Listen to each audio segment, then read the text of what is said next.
What's going on, everybody? I'm your host, Zach, back with another episode of the Packers Everywhere podcast. In today's episode, we are going to be going over what has happened so far in the NFL, and specifically, obviously, the Green Bay Packers in the 2026 free agency period. So we're going to be going over offseason sign-ins, re-sign-ins, coach moves, trades, and so much more. Stay tuned. If you guys enjoy this kind of content, please make sure to leave a like and subscribe on the channel because it helps more than you know. I am a small channel, so like literally every single like helps the video do that much better, which motivates me to do that much more content when I see a video do even 10% better than the last one did, because I can see that linear progress. So it helps me a lot more than you guys really even realize. But enough plugging for now. Let's get right on with the video. I'm going to start with the biggest headline of the offseason so far, and that is Trey Hendrickson signing with the Ravens after Max Crosby was supposed to be traded to the Ravens, and the Ravens backed out before there was ink to paper, so there was nothing legally binding them to the trade. And they decided, you know what, we don't really want Max Crosby after testing him out physically. And so they ended up with Trey Hendrickson instead on a 4-year, $112 million deal with $60 million fully guaranteed. I think that's pretty fair for Trey Hendrickson, although he can be a little underwhelming in the run game sometimes. He's an excellent pass rusher. He's definitely going to help Lamar have a better chance at winning a Super Bowl this year. They also signed Chidobe Awuzie to a fully guaranteed 1-year, $5 million contract. So good stuff for the Ravens so far. Another team that is interesting to talk about right now is the Pittsburgh Steelers. Obviously, Aaron Rodgers hasn't finished his darkness retreat doing copious amounts of drugs, so he doesn't know whether he wants to play football another year or go to some foreign island we've never heard of and never play football again or be seen again. So that'll be decided probably a week before the NFL season starts. However, what they have done is sign Rico Dowdle to a 2-year, $12.25 million contract. An excellent deal for a guy that was dominating my fantasy league, and I'm sure a lot of your fantasy leagues last year, and just dominating the league. He had a couple 200-yard games, which you don't see anymore. You don't see guys go for 200 yards. It's a really hard thing to do as a running back. They also traded for Michael Pittman in exchange for a late-round pick swap. I'm guessing Pittman was a pending free agent, and that's why they decided to go and make that deal, because it doesn't make a lot of sense why the Colts would give him up for so cheap. He was a pretty good receiver. They also re-signed Cameron Hayward, so good stuff there from the Steelers. David Montgomery has also been acquired by the Houston Texans. Now, I'm a Jahmyr Gibbs Dynasty Fantasy League owner, so for me, this is amazing. Probably the best news of the offseason for my fantasy team, because Jahmyr Gibbs is about to go dummy next year. No more getting snaked at the goal line. He's about to get 30 carries a game, and he's about to go for about 300 yards a game and just literally dominate my league. So thank you, Texans, for trading for David Montgomery. The Tennessee Titans have made a couple nice moves. They've signed Franklin Myers, Jermaine Johnson, and the big acquisition for them is Mitchell Trubisky. All jokes aside, their big acquisition is Wan'Dale Robinson. I've had a friend who should be watching this right now tell me a lot about Wan'Dale Robinson, and he's one of the best slot receivers in the league. So for a 4-year, $78 million deal, that's a pretty darn good deal for the Titans, who need weapons for Cam Ward, and I think that's going to help him quite a bit. And they also, of course, made their defense a little bit better. They signed a lot of new D linemen. I'm not a fan of their corner moves. Like Cordell Flott and Nalante Taylor are kind of buns. But, they made a couple new acquisitions, so we'll see how this plays out for them. That's right, the Kansas City Chiefs have signed Kenneth Walker, to a 3-year deal worth up to $45 million, and $28.7 million guaranteed. So a huge acquisition for the Kansas City Chiefs. Obviously Pacheco is regressing a little bit, but if you guys are a Kenneth Walker fantasy owner this year, it could be looking up for him. Obviously, It's a good situation in Seattle, but he doesn't have an RB2 behind him that's going to take away reps like he did with Zach Charbonnet. And I think this is also a really good thing for Zach Charbonnet. So if you're looking to buy some cards, go buy a Zach Charbonnet card right now because they're going to be really cheap and he's got a lot of potential right now. Now on to some Packers news. Quay Walker is signing a 3-year, $40.5 million deal with the Las Vegas Raiders. And Eric Stokes, also a former Packer, is staying there on a 3-year, $30 million deal. They also got Nakobe Dean from the Eagles, so no Nakobe Dean for the Packers. However, we'll get into what we did at linebacker in a little bit. By the way, I'm not going to be going over every team. I'm literally just going over what I think is interesting, going team by team on the NFL free agency tracker website and kind of seeing what I like, what I want to talk about because it's my channel and I'm going to do whatever the fuck I want to do. The Dallas Cowboys have made a huge splash in free agency, acquiring superstar quarterback Sam Howell, taking the job from Dak Prescott, and is about to go win the Super Bowl for the Cowboys. All jokes aside, again, the Cowboys did trade a 4th-round pick for Rashawn Gary, and as a Packers fan, I'm more than okay with this. I'm going to get into some detail here. Rashawn Gary, he is on I think a $25 million AAV contract. And we can't pay a guy like that who's not going to produce that much money. So the fact we got a 4th-round pick for a contract that's that bad is actually a really big win in Green Bay. So Goody cooked up there for the Packers. Other than that, they re-signed Javonte Williams. They re-signed George Pickens. Also, Javonte Williams went dummy last year, so we'll see if he can keep that up in Dallas again this year. The New York Football Giants, or should I say New Jersey Giants, have signed Patrick Ricard, the fullback, to a 2-year contract. They also signed Isaiah Likely, who I really like, although I thought their rookie tight end Theo Johnson did really well. It can never hurt to have too many good tight ends on your roster because you can use up to like 3 in a play, so why not, right? They also just signed this morning, I believe it was, Greg Newsome on a 1-year deal worth $8 million. I thought he was going to be more expensive at that. Considering the Packers just cleared up a lot of salary cap, I would have liked to see them go and get Greg Newsome. Maybe he's not as good as I thought he was. Maybe I'm just going off of his Madden rating from like 2 years ago. But I was kind of looking at this guy saying, hey, you would definitely be an upgrade over Nixon and Valentine.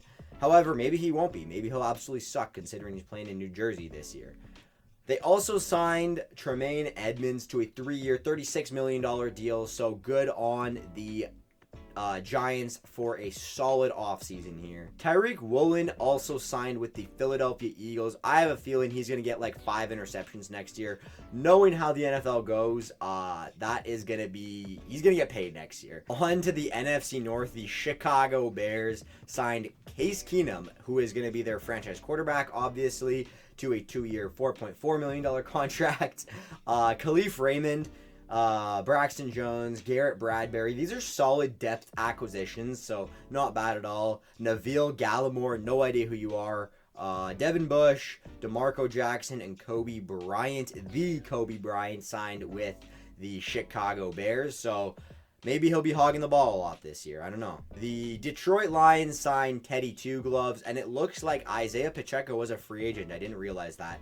And boy, did his production hurt him. He only got $1.81 million in free agency. So rough. Obviously, it's still a lot of money. Like, I can't feel too bad for the guy. But considering what he could have been making based on how he was playing before, that kind of hurts. They also got, they traded away David Montgomery, obviously, and re-signed Rock Ya-Sin. Okay, I didn't even know he was on their team. On to the Green Bay Packers. We've re-signed Sean Ryan to a 3-year, $33 million contract with a maximum value of $39 million. Obviously, Goody likes to write those incentives into the contract. If you play well, you get paid. Simple as that. We also traded for Zaire Franklin by trading away Kobe Wooden, who was a good piece to that D-line. However, now I can get into this. Obviously, Devontae Wyatt is our guy on the interior, and we need a guy next to him. That, for now, can be Carl Brooks, that is. And we can also draft a depth guy next to them to maybe fill a void there. However, there was a huge need for a linebacker, especially with the imminent departure of Quay Walker. It was pretty obvious this offseason that Quay Walker was going to demand too much money than we were willing to pay. And personally, I'm not the biggest Quay Walker fan because watching him in pass rush, he really stares at the quarterback way too much, for one. He doesn't get it deep into his pass drops, especially when we run cover 2.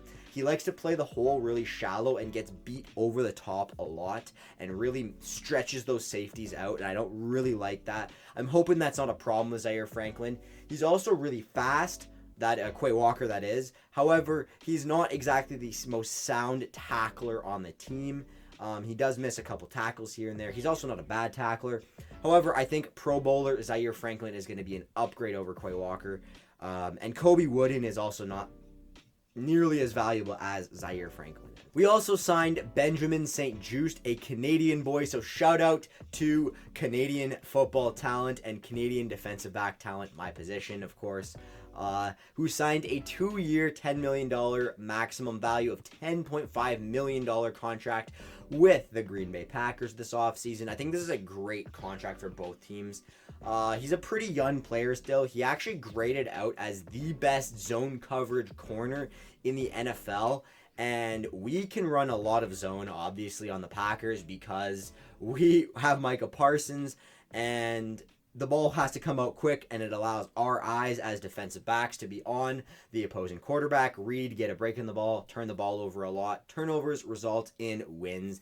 That is a fact. So I'm really, really liking this. I think he could have like a 2023 like Trayvon Diggs kind of impact, the way Trayvon Diggs helped the Cowboys defense when they were really good with Micah Parsons, a good zone coverage corner, which we just don't have. Valentine's not bad.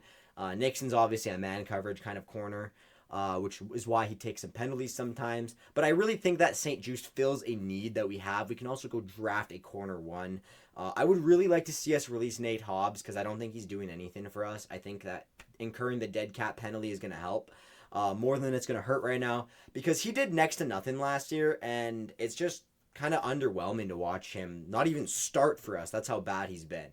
However, all that being said, good offseason so far for the Packers. I'm excited to see them in the draft.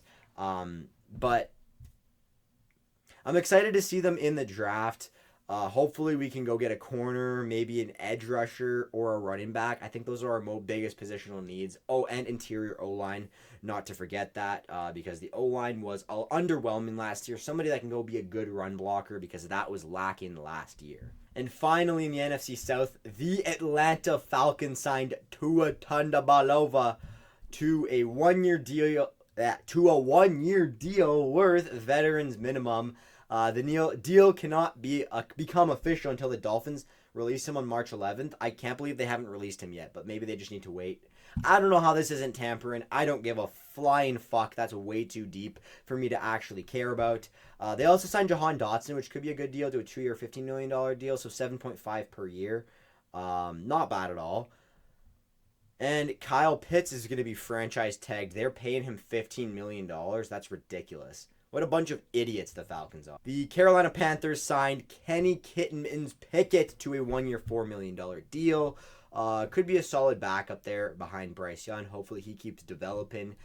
Signing Devin Lloyd as well as Isaiah Simmons, who was a guy I wanted the Packers to keep last year. We didn't, and I think we really could have used him later in that year. That's neither here nor there. Some really under the radar news this year was Travis Etienne signing a 4-year deal worth $52 million with the New Orleans Saints. I thought that people weren't really talking about this. He's a running back in his prime that could really, really help the Saints and Tyler Shuck if they could really establish a good run game for him. And that takes a lot of the pressure off of a young, old quarterback in Tyler Shuck because he's like 65 years old already and he's only like in his second year now. But anyway, that's a big signing, as well as Noah Fant, not a bad signing either. So, solid offseason for the Saints. And some early NFL news that happened quite a while ago. Well, not a while, but like a week ago, was Trent McDuffie being acquired in a trade with the Kansas City Chiefs in exchange for only a first round pick, a fifth round pick, as well as a sixth round pick, and a 2027 third rounder. And he resigned on a big 4-year, $124 million contract extension with the LA Rams. This is a huge win if you're an LA Rams fan. However, I'm not sure what in the fuck Kansas City's doing. You have the best quarterback in the world, and I don't care what you say, Mahomes is still the best quarterback in the world, in his prime still, and you're rebuilding. You're trading away one of your best players, if not the best player on your defense. Although Chris Jones is pretty good, for a first and a third and a couple of day 3 picks. It doesn't make that much sense. I guess like it's not bad value. I just don't know why they'd rather have those picks right now than Trent McDuffie. Because there's no guarantee you're going to get a superstar caliber player at any of those positions in the draft. So a little questionable move for the Chiefs. Like, are the Chiefs rebuilding with Patrick Mahomes? Like, what does that mean for the future with him and Kelsey? A lot of questions in Kansas City, but of course, great for the Rams. I think if the Rams had Trent McDuffie, they may go on to win the Super Bowl themselves. I think that either the Rams or the Seahawks were going to win the Super Bowl no matter what. The Patriots were kind of out of their class. They had a really easy road to the Super Bowl. But all in all, a great trade for the Rams. So happy if you're a Rams fan. And Mike Evans signed a 3-year deal with the San Francisco 49ers.